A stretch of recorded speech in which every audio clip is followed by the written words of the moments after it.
আসলেই কি এটা সত্যজিৎ রায়ের পৈতৃক বসতবাড়ি? চলুন জেনে আসি এর সঠিক ইতিহাস।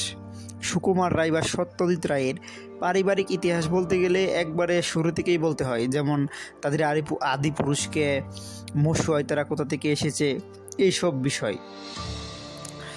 আর আমরা যে এই জায়গায় ধ্বংসাবশেষটি দেখতে পাই, এখন নতুন করে মেরামত করে সুন্দর সুন্দর জাঁকজমকপূর্ণ একটা বিল্ডিং, এটা কি আসলেই তাদের আন্দরমহল বা বাসস্থান ছিল নাকি অন্য কিছু ছিল, সেই বিষয়ে আজকে কথা বলবো।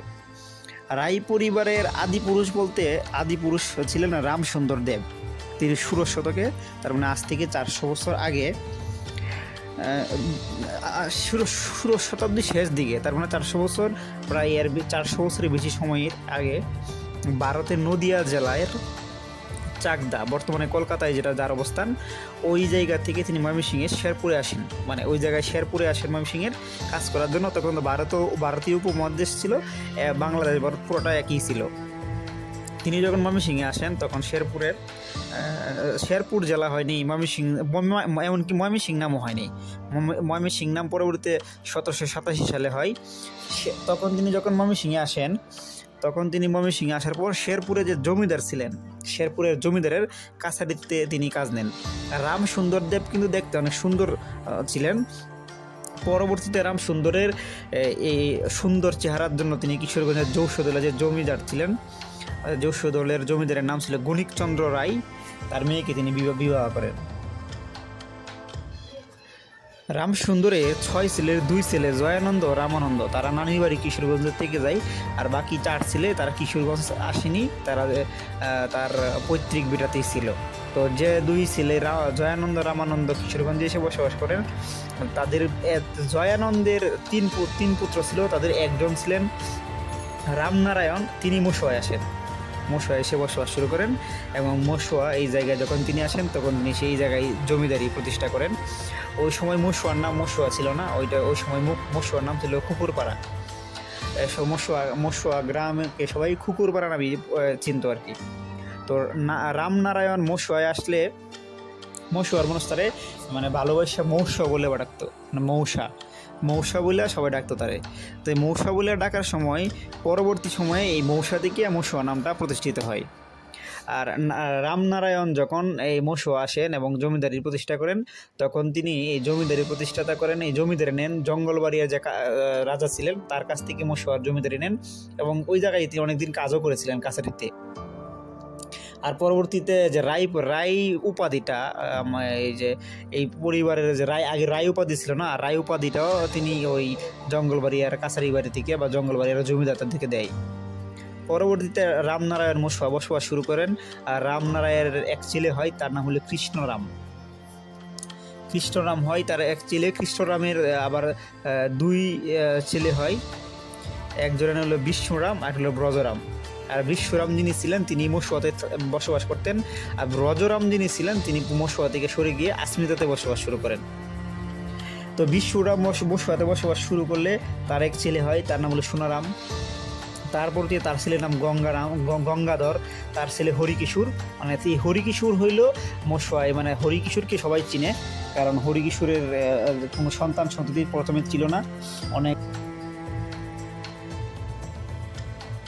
গঙ্গাধরের ছেলে হরিকিশোর, যিনি 3টি বিয়ে করেছিলেন এবং তার 3 বিয়ের পরে যখন তার কোনো সন্তান সন্ততি হচ্ছিল না, মানে তিনি নিঃসন্তান ছিলেন, তখন তিনি তার ভাইয়ের ছেলে কামোদারঞ্জন ওরফে উপেন্দ্র কিশোর, মানে কালীনাথ বা শ্যামসুন্দরের ছেলে, তাকে তিনি পালক পুত্র হিসেবে নিয়ে আসেন এবং লালন পালন করেন এবং তার নামের সাথে নাম মিলিয়ে তার নাম রেখেছিলেন উপেন্দ্র কিশোর।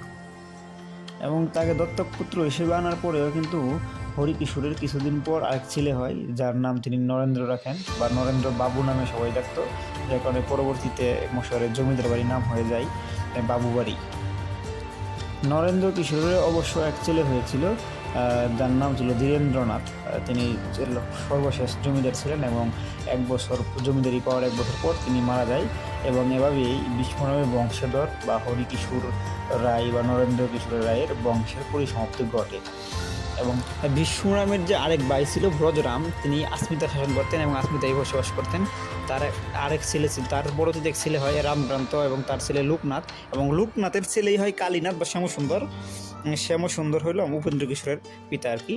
মানে তার 5 ছেলে ছিল, উপেন্দ্র কিশোর ছাড়াও তার 5 ছেলে ছিল, শারদারঞ্জন, উপেন্দ্র কিশোর বা কামোদরঞ্জন। উপেন্দ্র কিশোরের যখন মানে মৎস্য আসার আগ পর্যন্ত তার নাম কামোদরঞ্জন ছিল। পরবর্তীতে নরেন্দ্র কিশোর তাকে নিয়ে আসার পর তার নামের সাথে নাম মিলিয়ে উপেন্দ্র কিশোর মানে নাম রাখেন।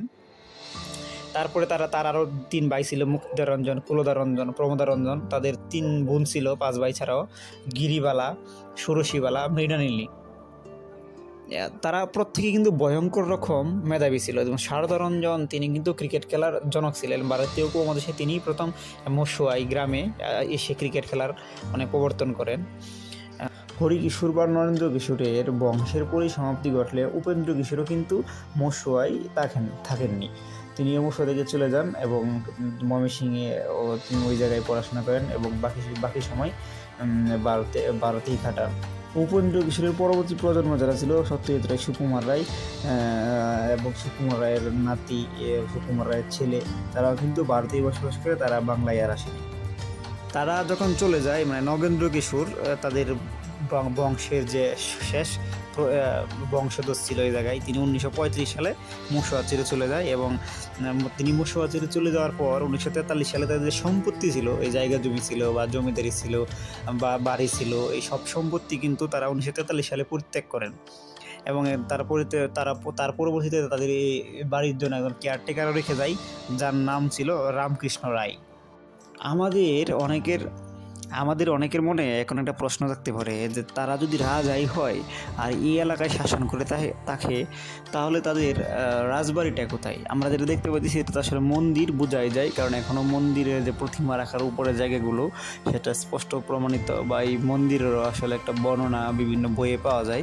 তাহলে তাদের রাজবাড়িটা গেল কোথায়, বা তার রাজবাড়ি কীভাবে ধ্বংস হলো? আজ থেকে 200 বছর আগে যখন মন্দিরটা স্থাপন করা হয়, তখন কিন্তু মন্দির স্থাপন করার আগে তাদের কিন্তু যে বসতভিটা ছিল, বসতভিটা এতটা বড় সড়ো ছিল না। তো যখন গঙ্গাধর বা বিশ্বনামের যখন শাসনামল, তো বিশ্বনামের শাসনামলে মশুয়ায় কিন্তু অনেক বড় বন্যা হয়েছিল।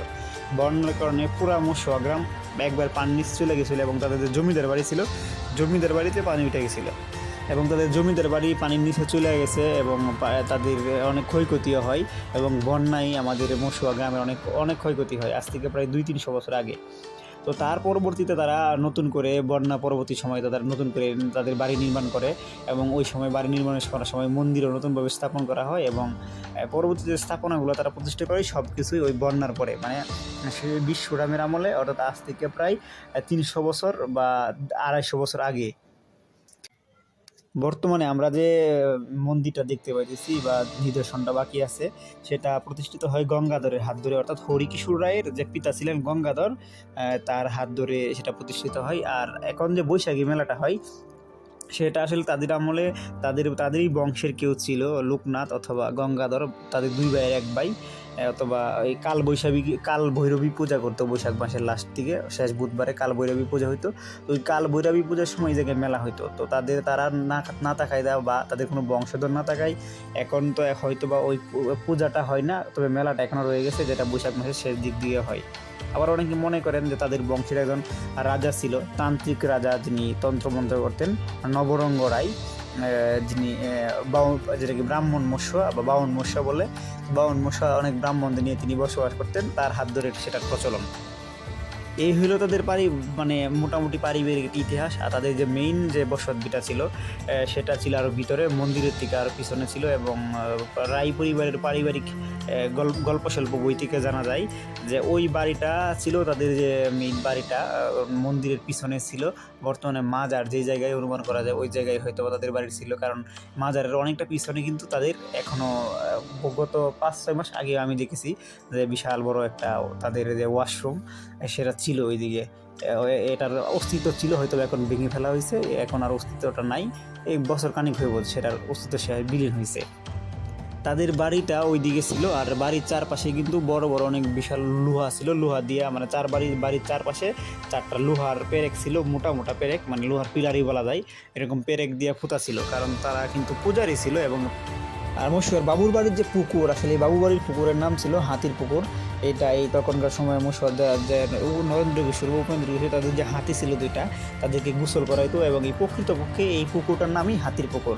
যদি এখন আমরা অনেকেই এই পুকুরের নামই জানি না, হাতির পুকুর বলে যে কোনো পুকুর আছে। আমি যথাসম্ভব চেষ্টা করেছি যে পূর্ণলতা চক্রবর্তীর লেখা ছেলেবেলার দিনগুলো, মশুয়ার রায় পরিবারের গল্প স্বল্প, তারপরে যাত্রা মঙ্গল, এসব বই থেকে বা ইন্টারনেট থেকে বা গুগল ক্রোম থেকে যে তথ্যগুলো পাইলাম ওগুলো নিয়ে মানে জাস্ট ওই তথ্যগুলো পড়ে যতটুকু জানি সেগুলো বলার চেষ্টা করলাম। এছাড়াও অনেক তথ্য আছে যেগুলো আমি হয়তো জানি না, বা আমার যে তথ্যগুলো আমি দিলাম এগুলো অনেক ভুল হইতে পারে। যদি ভুল হয় তো ক্ষমা দৃষ্টিতে দেখবেন, বা কোনো তথ্য ভুল দেওয়া থাকলে সেটা সংশোধন করে দিবেন। তাহলে পরবর্তীতে যদি আমি কোনো কাউকে বলি তাহলে হয়তো বা তথ্যগুলো সঠিকভাবে বলতে পারবো।